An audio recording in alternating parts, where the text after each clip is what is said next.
डोडा में हमारी कोविड की पोजीशन दिन प्रतिदिन स्टेबल होती जा रही है। हमारा पॉजिटिविटी रेट घट गया है इस समय। पिछले अगर हफ्ते के हम आंकड़े लें तो 4.2% हमारा जो पॉजिटिविटी रेट है वो आ गया है।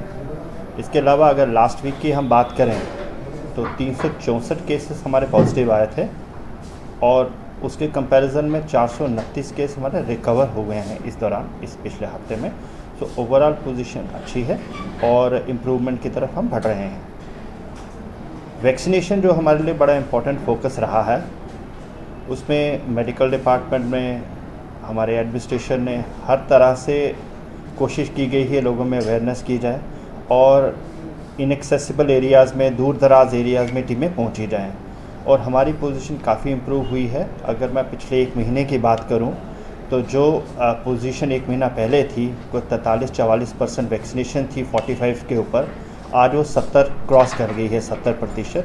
और ये कुछ 26% जो हमारा इंक्रीज़ हुआ है पिछले एक महीने में, ये पूरी यूटी में सभी डिस्ट्रिक्ट में सबसे हाईएस्ट परसेंटेज गेन हुई है। तो हमारी कोशिश है, डिफ़िकल्ट एरिया है, हिली एरिया है, तो हमारी कोशिश है जितनी जल्दी हो सके हम इसको वैक्सीनेशन का पूरी सैचुरेशन लेवल तक ले आएँ। ऑक्सीजन जनरेशन प्लांट हमारा पूरी कोशिश की जा रही है कि हमारे एरिया में हम सेल्फ सफिशिएंट हो जाएं, फुल कैपेसिटी में हमारा जीएमसी ऑक्सीजन पे निर्भर हो जाए।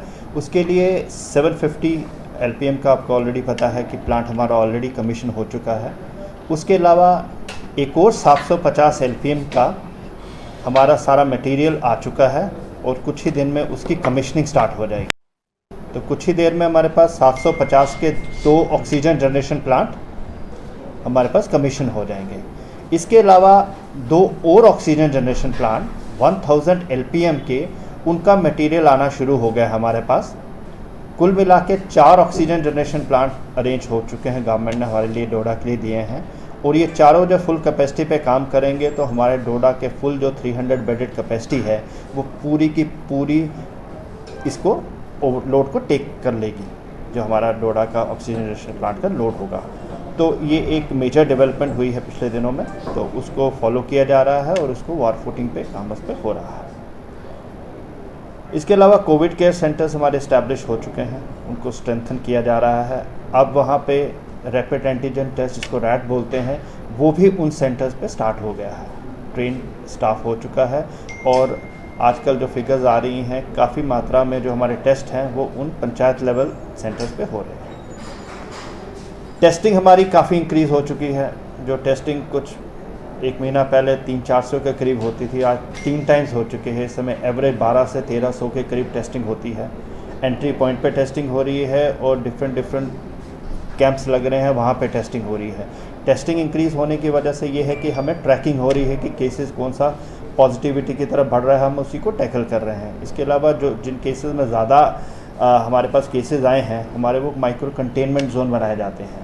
और अब ऐसी पोजीशन में हम आ गए हैं कि कई माइक्रो कंटेनमेंट जोन्स को हम डी नोटिफाई करने जा रहे हैं, क्योंकि उनमें ऐसी पोजीशन अब आ गई है कि कहीं फर्दर ट्रांसमिशन नहीं है और जो हमारी टेस्टिंग है वो भी उस लेवल पे पहुंच चुकी है जिस लेवल की रिक्वायरमेंट थी। ओवरऑल पोजीशन ठीक है।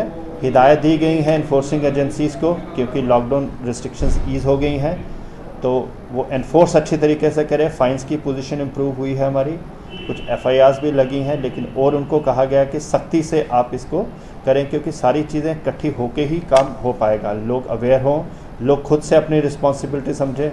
जो खुद से रिस्पॉन्सिबिलिटी नहीं समझ रहे हैं उसके लिए एनफोर्समेंट हमें कड़ी करनी पड़ेगी, ताकि हमारी जो पोजीशन सुधर रही है वो उसी रफ्तार से सुधरती जाए और हमारा पूरी तरीके से लोग जो हैं वो नॉर्मल रूटीन में आ जाएं, अपनी इकोनॉमिक एक्टिविटीज़ को शुरू करें और उनको बढ़ाएं, ताकि जो पहले पोजीशन होती थी 2020 से पहले, वो पोजीशन फिर से जल्दी आ जाए।